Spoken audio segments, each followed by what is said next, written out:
आता मजेशीर गोष्ट आहे का, जे राजकारण लोक असतात का नाही, हां ती लोक आहे का नाही अशीच आपलं 100-200 रुपये घालून आपली कामं करून घेतात. आता बघा मोलमजुरी करायला गेलं तरी 800-900-1000 रुपये एका व्यक्तीला दिलं जातं. आणि जर आता ही लोक किती हुशार आहेत बघा, 100-200 रुपये आपलं पाजून कामं करून घेतात. तर असाच विषय आहे बघा, आमच्या गावात सुद्धा असाच विषय झाला. आता मी माहिती दे करतो हां, तर एक योजनेत नाव होतं माझं, तर वडिलांना बोलून घेतलं, मला बोलून घेतलं नाही. तर तिथं असेच बेवडे लोक होते, तर त्यांना सांगितलं हा माहिती द्यायला करतो, असं करतो, ह्यामुळे तुमच्या सगळ्यांचीच बिलं आडले ती. मग लोक माझ्या वडिलांच्या अंगावर की हां, म्हणजे माहिती तयार करणं काय गुन्हा आहे का? कायदेशीर बाब आहे, ते कायदा आहे, कुणीही मागू शकतो.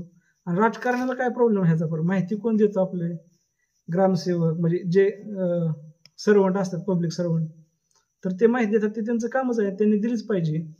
ह्यांना काय प्रॉब्लेम होतो हेच मला कळत नाही. बरं ती बी असू द्या, पण ह्यांनी उलट सांगायला पाहिजे बाबा तुम्हाला माहिती देता येत नाही, तुम्ही डायरेक्ट सार्वजनिक करून टाका ना. कोण तुम्हाला माहिती द्यायला करेल?